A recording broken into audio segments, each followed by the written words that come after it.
Now we'll be starting with our new chapter, that is Importation and Exportation. This is also a very simple chapter, and the provisions are from section 29 to section 56. Basically, it is dealing with the provisions relating to, one is provisions relating to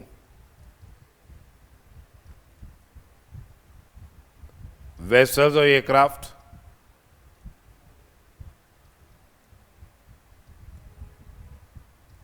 and they are which have been bringing the goods or taking the goods out of India, and we are discussing here the clearance procedure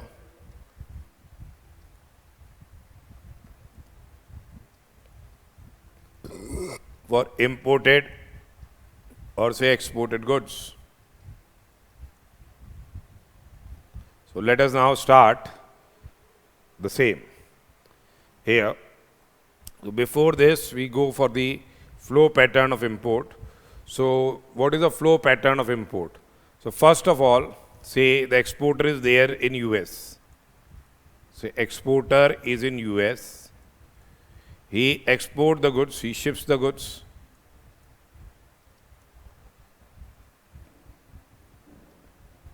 Here the shipping company is there. It will give, say, bill of lading, and this bill of lading will be forwarded to the importer. What is bill of lading? Basically, bill of lading is document of title to goods. Bill of lading is document of title to the goods.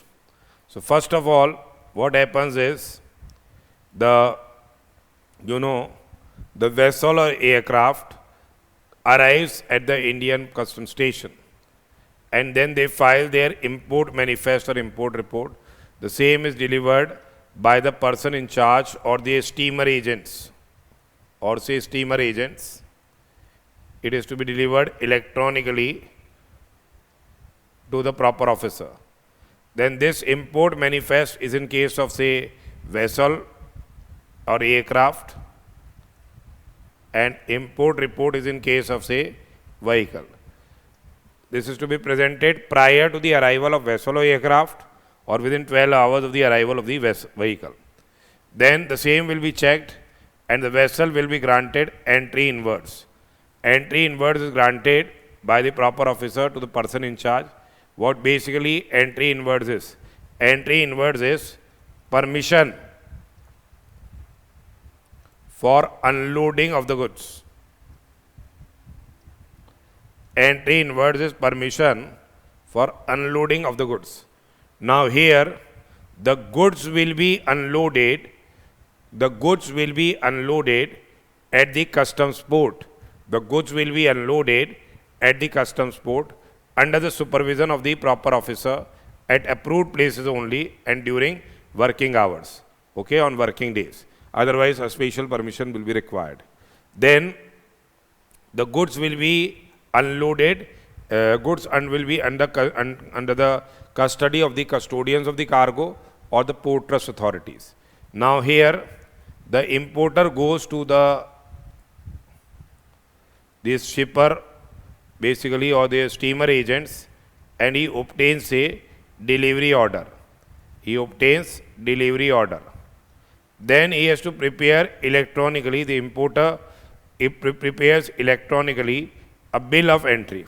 A bill of entry is prepared, and this is for home consumption. It can be for home consumption, or it can be, say, for warehousing, or bill of transshipment can also be there. When bill of entry for home consumption is presented and duty is self-assessed and the same is paid, then we get an order for clearance of goods for home consumption. And in case if the goods are deposited in the warehouse, then we have to execute triple the amount of duty bond. Triple the amount of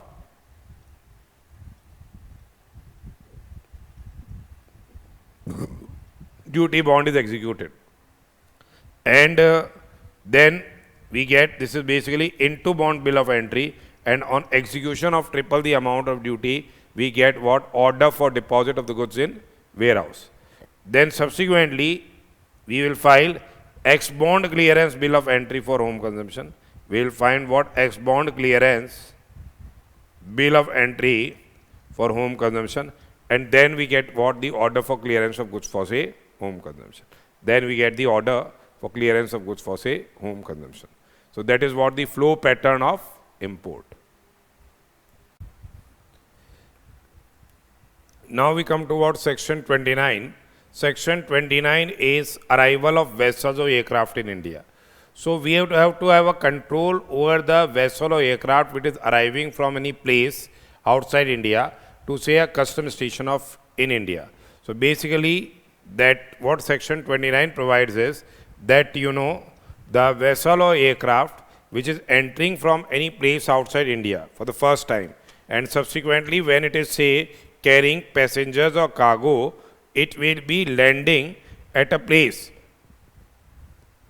that is custom port and customs airport, and landing at a place other than customs port and customs airport will not be allowed for the first time after arrival in India, or at any time while it is carrying, say, passenger or cargo that is brought in that vessel. However, in exceptional circumstances, that is because of, say, reasons for health, safety, preservation of life and property, they can land at a place other than the customs port or customs airport. They can land or call it a place other than customs port and customs, say, airport. But they will have to immediately report their arrival. They have to immediately report their arrival to the nearest police officer and nearest, say, custom officer, and no person will be allowed to depart, and goods will or cargo will not be unloaded. No person will be allowed to depart from the vicinity of the vessel or aircraft. But because of reasons of, say, health, safety, preservation of life and property, relaxations can be made. So fundamentally, section 29 provides for control over the vessel or aircraft. Then we come towards section 30. What section 30 is, it is saying that, the person in charge will be required to file the import manifest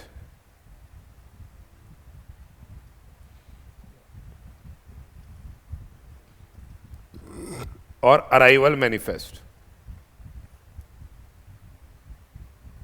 This is in case of vessel or aircraft, and it is import report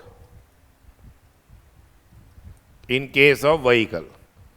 It is import report in case of vehicle. So when the goods are imported by a vessel, what import document is required to be filed? It is arrival manifest or import manifest. What is the time limit for presentation of this? At any time prior to the arrival of the vessel. Mode of presentation is electronic filing. If the goods are imported by aircraft, then arrival manifest or import manifest is required to be filed at any time prior to the arrival of the aircraft, electronic filing. And in case the goods are imported by a vehicle, then import report is required to be filed within 12 hours of the arrival of the vehicle at the custom station. Within 12 hours of the arrival of the vehicle in the custom station. This is to be filed manually. In case if electronic filing is not feasible, then the commissioner can permit the same to be presented, commissioner can permit the same to be presented in physical form.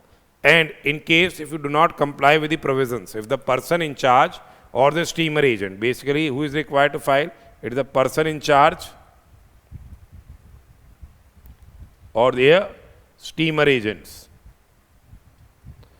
And in case if do not comply with the provisions of section 30, then penalty will be levied not exceeding rupees, say, 50,000. In that case, penalty will be levied not exceeding, say, rupees 50,000. Okay.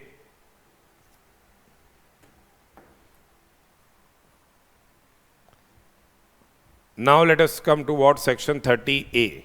Section 30A is passenger and say crew arrival manifest and say passenger name record information. So here the person in charge or other specified person is required to deliver to the proper officer say passenger and crew arrival manifest.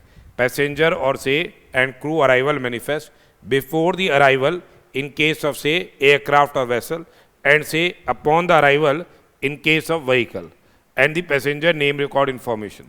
And if the same is not presented within the time limit, if the same is not presented within the time limit, then penalty will be levied not exceeding rupees 50,000. In that case, penalty will be levied not exceeding say rupees 50,000.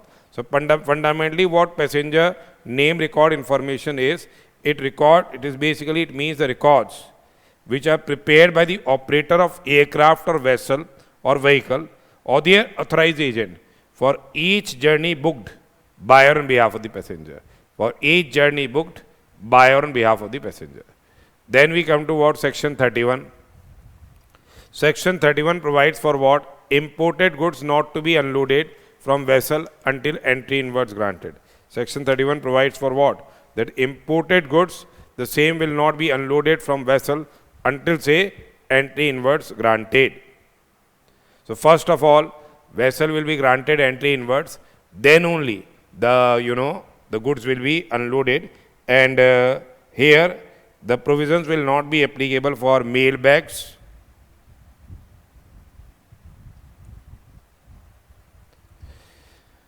animals, perishable goods and hazardous goods. For them, these provisions will not be applicable. Then as per the provisions of section 32, imported goods will not be, imported goods not to be unloaded unless they are mentioned in the arrival manifest or import manifest or import report. So only those goods will be unloaded which have been at a particular port or say custom station, which have been mentioned in the import manifest or arrival manifest or import report for unloading at that station. And in case other goods are to be unloaded, then in that particular circumstance, prior permission will be required of the proper officer. Then loading and unloading of the goods will be at approved places only. It's not anywhere the goods can be loaded or unloaded. Basically, loading and unloading will be at approved places only. Similarly, of the unloading of the imported goods and loading of the export goods. Then the goods will not be unloaded or loaded except under the supervision of the, custom officer. So goods will be loaded or unloaded only under the supervision of the custom officer. Then section 35 is restriction on goods being waterborne. So basically here, if the vessel does not get berth at port, it is anchored in mid-sea. That vessel is anchored in mid-sea, and through small boats and lighters, to small boats and lighters, the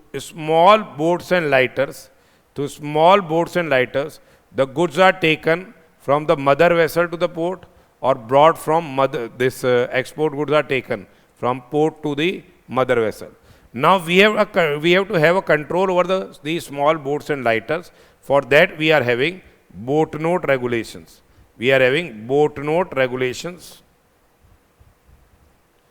1976.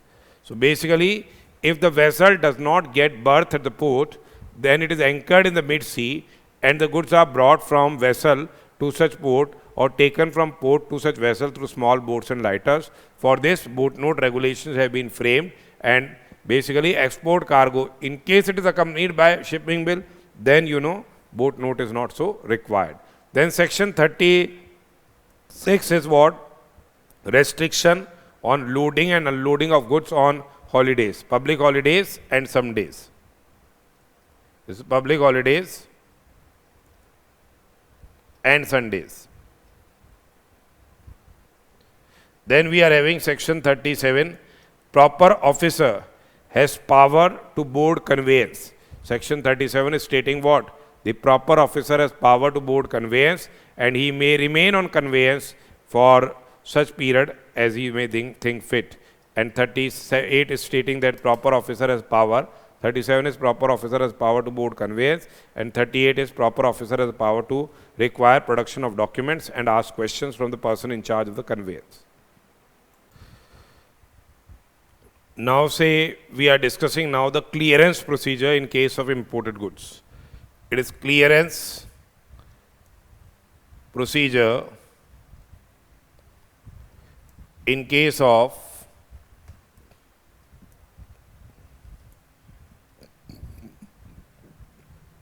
imported goods. So basically you must understand the thing that here the goods they are unloaded in the custody of the custodians of the cargo, that is the port trust authorities. So section 45 provides for say restriction on custody and removal of imported goods.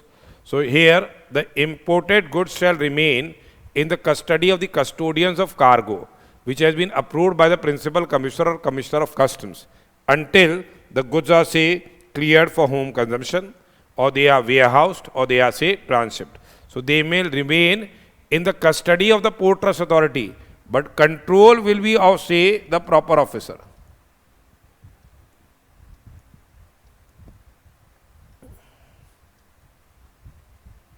Here the custodians, they are required to maintain proper records and they will not permit the removal of the goods. So basically the custodians are required to maintain proper records and they will not permit the removal of the goods until and unless the proper officer so permits. Now important, this is very important, as we already discussed, this is 45.3, that in case if the goods are say pilfered in the custody of the port trust authorities, in case if the goods are pilfered in the custody of the port trust authorities, then the custodian will be liable to pay the duty. It is a custodian will be liable to pay the duty at the rate prevalent on the date of delivery of arrival manifest, on the date of delivery of say arrival manifest or import manifest or import report, on the date of delivery of arrival manifest or import manifest or import report, for the arrival of the conveyance, in which the said goods were say carried. For the arrival of the conveyance, so it's a port trust authorities, they will be liable to pay the duty on the same. Now section 46, this is very, very important section. Section 46, it is most important section. That is what? Entry of goods on importation. Basically it is what? Bill of entry. It is bill of entry. So here the importer of any goods, he shall present a bill of entry for home consumption. Now here bill of entry can be for home consumption, bill of entry can be for warehousing. This is also known as what? Into bond bill of entry. Into bond bill of entry. This is also known as into bond bill of entry, and it can be for bill of entry, can be for say ex bond bill of entry. It can be ex bond bill of entry, that is for removal of goods from warehouse. For removal of goods from warehouse. Now here they have presented bill of entry. Now what is the time limit for presentation of bill of entry? Now the time limit basically the time limit for presentation of bill of entry is what? The bill of entry is to be presented before the end of the day.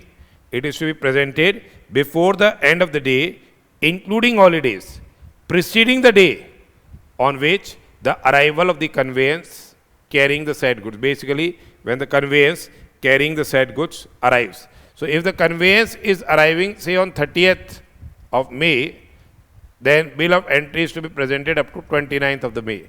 So before the end of the day, including holiday, preceding the day on which the conveyance carrying the goods arrives at the custom station. This is the time limit for presentation of the bill of entry. However, the board in such cases as it may deem fit, they may prescribe say different time limits. They may say prescribe different time limits for the presentation of bill of entry, and the same will not be later than the date of the arrival. The bill of entry shall not be later than the date of arrival,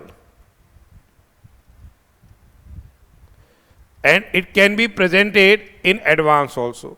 The bill of entry can be presented in advance in case if the vessel or the aircraft or the vehicle, in case the vessel, aircraft or vehicle is expected to arrive within 30 days of such presentation. And in case we have presented the bill of entry and the vessel, aircraft or vehicle do not arrive within the said period of 30 days, it do not arrive within the said period of 30 days, then in that case the bill of entry shall stand say cancelled. Now here bill of entry for home consumption can be substituted for warehousing, or say vice versa, or vice versa. Bill of entry for home consumption, it can be substituted for warehousing, or for say bill of entry for warehousing can be substituted for home consumption. However, such substitution is permissible only when interests of revenue are not prejudicially affected. Such substitution is permissible only when interests of revenue are not prejudicially affected. Only when what? Interests of revenue are not prejudicially affected. Then bill of entry can also be amended. Amendment in the bill of entry can be made on the basis of documentary evidences. Amendment in bill of entry can be made on the basis of documentary evidences which are available at the time of import. Amendment of bill of entry can be made on the basis of documentary evidences which are available at the time of import, and amendment relates back to the original date. Then section 47, basically it is dealing with what, here before discussing section 47, basically it is dealing with what? Clearance of the goods for home consumption. So we have bill of entry is presented, import duty is paid, goods are not prohibited, goods are not prohibited,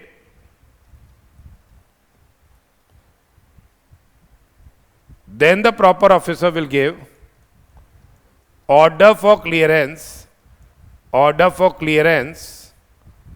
of goods for say home consumption. So here clearance of goods for home consumption. If the importer has paid the import duty, if the importer has paid the import duty and charges payable, if the importer has paid the import duty and charges payable and the goods are not prohibited goods, then the proper officer will make an order permitting clearance of goods for home consumption. Now here, for certain classes of importers, deferred payment of import duty option has been given. They are for the authorized, this is deferred payment of import duty option has been provided. That is what here the importers who have been certified under say authorized economic operator, AEO tier 2 and tier 3, and the authorized public undertakings. Remember, this can be asked in your multiple choice questions. So they are basically deferred payment option has been allowed to these importers. Besides, payment of duty is to be made electronically. That is by whom? The importers which have been registered under accredited clients program. Or say importers paying custom duty of 10,000 or more per bill of entry. Importers who are paying custom duty of 10,000 or more per bill of entry. Now what is the time limit for this payment of duty? So here, in case of self-assessed bill of entry, self-assessed bill of entry, the importer has to pay the duty. The importer has to pay the duty on the date of presentation of bill of entry. On the date of presentation of bill of entry, that is in case of self-assessed bill of entry, or say within 1 day, excluding holiday, within say 1 day, excluding holiday, from the date on which the bill of entry is returned to him by the proper officer for payment of duty. In case the bill of entry is assessed by the proper officer and the same is returned to him, then in that case within a day, that is in case say of assessment, reassessment or provisional assessment which has been made by the proper officer. Beside this, for deferred payment of duty, option is there that in case of goods where the bill of entry has been returned from first day to 15th day of any month. If the bill of entry is returned from first day to 15th day of any month, the duty is to be paid by 16th day of the month. The duty is to be paid by say 16th day of the month. Then from 16th day to the last day of the month except for the month ending March, the duty is to be paid by 1st of the month. So whenever the bill of entry is returned from 16th to the last day of the month except for the month ending 31st March, the duty is to be paid on 1st of the next month. And say if the bill of entry is returned on say 16th day to 31st day of March, the bill of entry is, the duty is to be paid by what? 31st of March. In that case, duty is to be paid by 31st of March. And in case where the importer fails to pay the duty as per the due date, if the importer fails to pay the duty as per the due date as specified above, then he will be liable to pay interest at rate of say 15% per annum on the duty not paid or short paid till the date of payment of the duty. So this is very, very important. You remember this. These timelines are very important. Can be definitely asked in your examination. Then they have introduced the concept of say faceless assessment. Basically, what faceless assessment is? Faceless assessment is a major custom reform. Faceless assessment, it is say major custom reforms where a bill of entry that is identified for scrutiny, that is non-facilitated bill of entry, is assigned to say a assessing officer, and that assessing officer is who is physically located at a custom station, that is physically located at a custom station but which is not the port of import. This assignment is through customs automated system, and basically it separates what? The assessment process. It separates the assessment process from the physical location of the port of import using say technology platform. And faceless assessment, it is also known as say virtual assessment, or we can say anonymized assessment using technology platform to separate the custom assessment process from physical location of the customs officer at the port of arrival. So assessment process is done at other than the port of arrival. Now basically what happens is there is anonymity in the assessment to reduce the physical interface between the trade and customs. Speedier customs clearances will be there through efficient utilization of manpower. Greater uniformity will be there of assessment across locations, and promoting sector specific and functional specialization in the assessment. Then we are having say section 48. Section 48 is basically dealing with what? Here, procedure in case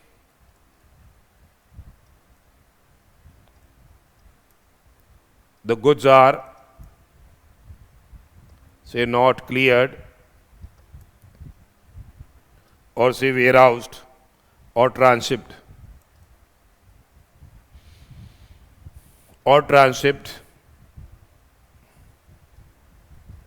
within 30 days of unloading. In that case, the custodians would have a right to sell the goods after notice to the importer and permission of the proper officer. Okay, and section 49 is dealing with what? Section 49, it is dealing with warehousing without warehousing, that is storage of imported goods in warehouse, say pending clearance or so say removal. That is warehousing without warehousing. We have not presented, say, bill of entry for warehousing. So fundamentally what they are saying is, say, where in case of, say, imported goods, where, what is what, 49, where in case of, say, imported goods, they may be dutiable goods or they may, they or not, and they are not, whether or not they have been basically, they have been entered for, say, home consumption. And we have presented a bill of entry for home consumption, but the AC or DC is satisfied that the importer cannot clear the goods within, say, a reasonable time. Or if the goods have been entered for warehousing and the AC or DC is satisfied that the importer cannot remove the goods for deposit in warehouse within, say, a reasonable time, that then that particular circumstance, the goods may be deposited in public warehouse. The goods may be deposited in public warehouse within not for a period not exceeding 30 days. However, the timeline of 30 days can be extended further period of 30 days at a time. So basically, why this is done? This is done to avoid heavy damages which the Port Trust Authority charges if the goods remain in port. So section 49 basically is also known as warehousing without, say, warehousing. So this was about the clearance procedure in case of, say, import. Now we come to what? The clearance procedure for export. It is clearance procedure for export. So basically, the exporter, what he do? Exporter files shipping bill or bill of export electronically. In case of vessel or aircraft, it is known as shipping bill, and in case of vehicle, it is known as bill of export. So exporter is presenting the same to the proper officer, and the duty is payable, it is assessed and paid, and then the proper officer gives what? An order permitting, say, clearance and loading of goods. The proper officer gives an order permitting clearance and loading of goods for, say, exportation. And here, proper officer basically grants, say, entry outwards to the vessel.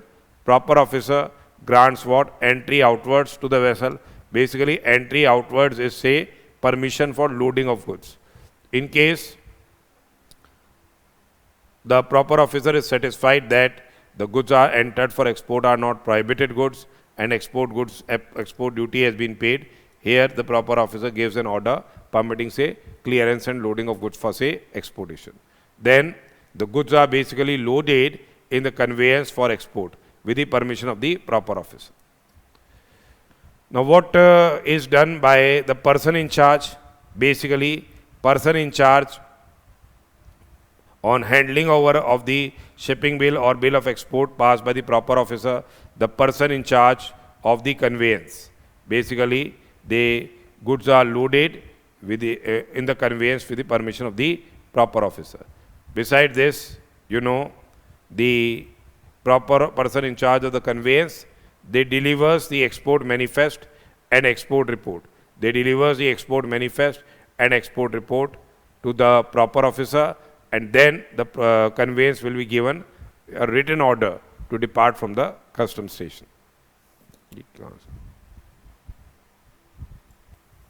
This is basically not 5, this is 3 actually.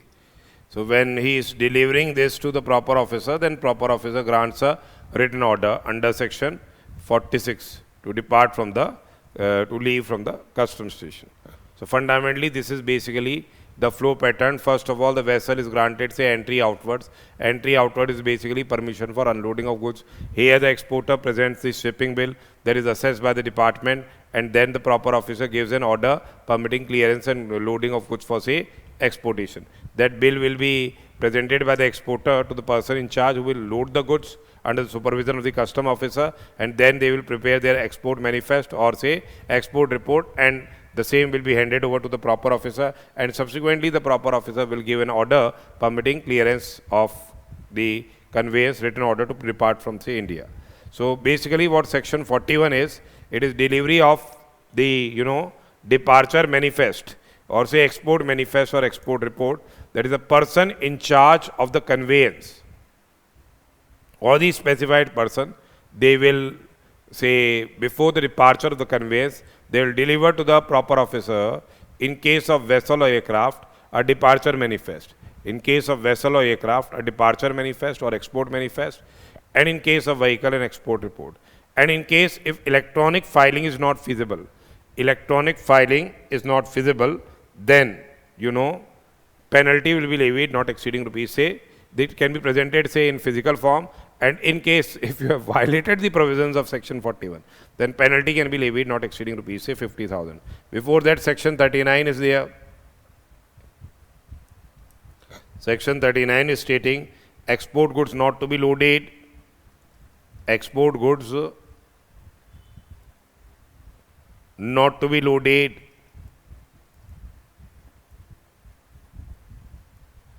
unless entry outwards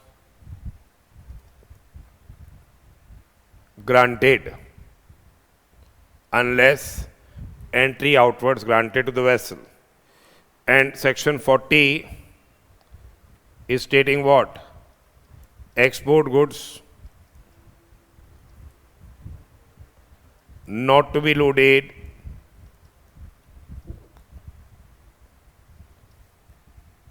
unless duly passed by proper officer.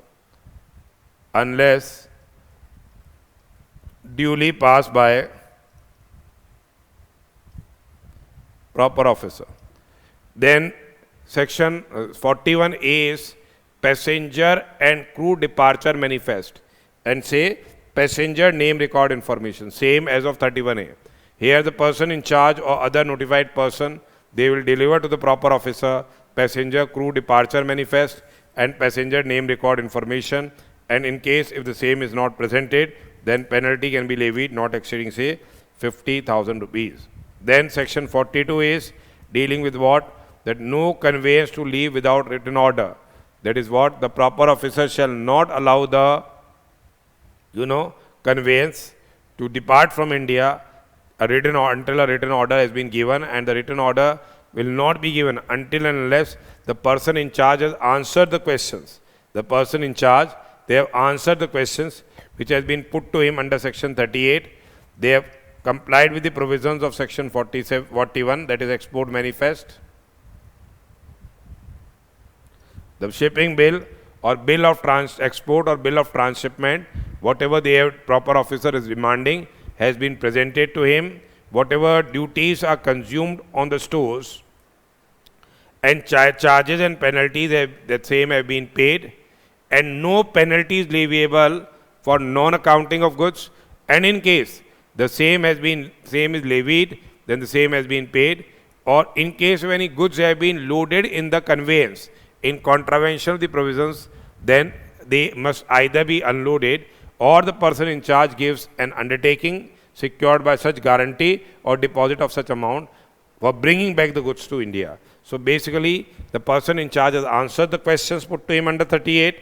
The provisions of 41 have been complied with. The shipping bill, bill of export or bill of transshipment has been delivered. All duties on, say, the stores consumed and all charges and penalties have been paid. No penalties leviable for non-accounting of goods. Goods have been unloaded if they have been wrongly loaded, and in case it's not possible to unload the goods, then the person in charge gives an undertaking of bringing back the goods to India. Then section 50 is entry of goods on exportation. That is, we are required to present a shipping bill or, say, bill of export. So here the exporter shall present electronically a shipping bill in case of vessel or aircraft, or a bill of export in case of vehicle. Then he will give necessary compliances. What necessary compliances are there? Say, the accuracy and completeness of the information, relating to the accuracy and completeness of the information, and authenticity and validity of any document supporting it, authenticity and validity of any documents which are supporting it, and compliance with the restrictions and prohibitions, if any, relating to goods under the Act or under any other law for the time being in force. Then Section 51 is clearance of goods for exportation. When when the shipping bill has been presented, or say bill of export has been presented, then the proper officer will give order for clearance of goods for exportation. The order will be made electronically when the the shipping bill or bill of export has been presented, the goods are not prohibited goods, and the exporter has paid the duty and charges if any. Then we are having, say, electronic cash ledger. Section 51A is dealing with the provisions relating to electronic cash ledger.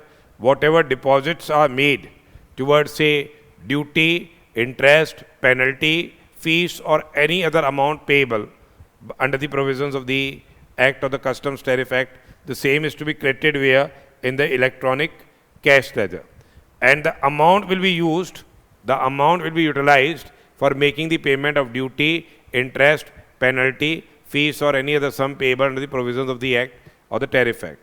And the balance, if any, which is left after payment of duty, interest, penalty, etc., the same will be refunded to the person.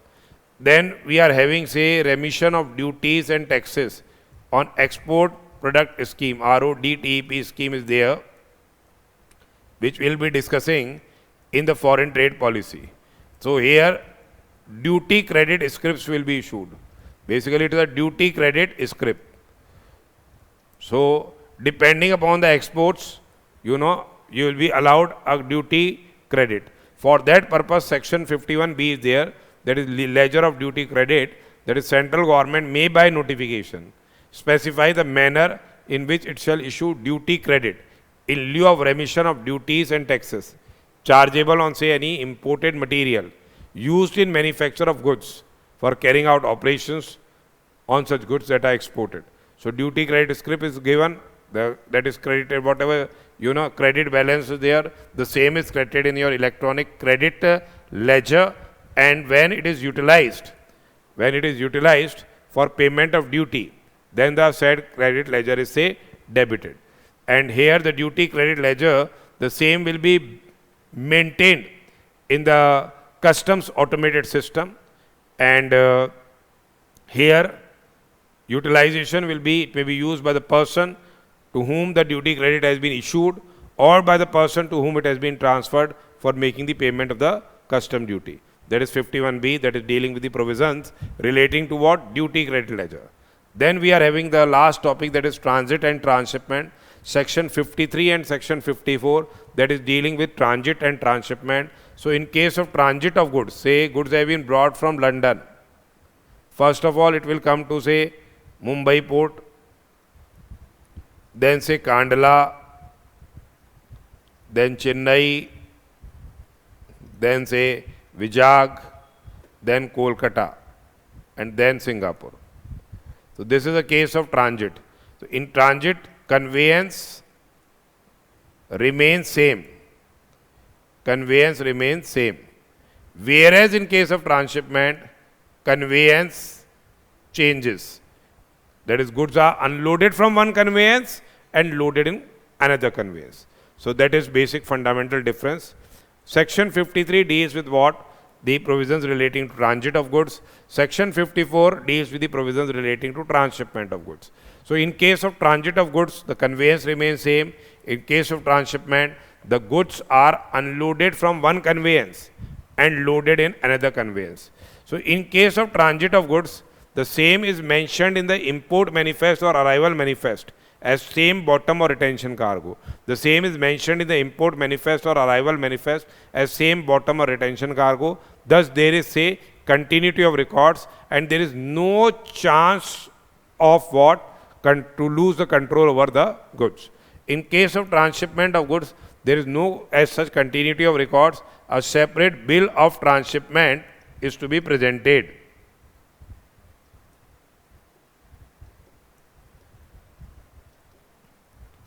And in case the goods are transshipped under international treaty, if the goods are transshipped under international treaty, then declaration of transshipment is to be given. Declaration of transshipment is to be given. In case of transit, there is no supervision is required. In case of transit, no supervision is required. Whereas in case of transshipment, transshipment takes place under the supervision of the proper officer. Transshipment takes place under the supervision of the proper officer. Then there are no additional conditions or formalities required. No additional conditions or formalities are required in case of transit. Whereas in case of transshipment, there are specific conditions are attached in case of, say, if the goods are deliverable at Indian port. Then transit is allowed at every port normally, whereas transshipment is allowed only at what? Specified ports. Now, however, whether it is a case of transit or transshipment, goods are liable to duty at the port where they are cleared, where they are, say, cleared. In the same manner, as they are liable on first importation. That has been provided in section 55. So they will be liable to duty in the same manner as they are liable on first importation, and cost of transport from port to ICD or CFS is not included in assessable value. In case of, say, transshipment, we are transshipping, then the cost of transport from the port to ICD, the same will not form the part of the assessable value. So this is a very, very important chapter where bill of entry, you must remember, deferred payment of duty, you must remember, time limit for presentation of bill of entry, you must remember, and how you will be calculating the interest provisions, you must remember. Besides this, they can ask for the differences between transit and transshipment. So this is all about what importation and exportation, which we have discussed here.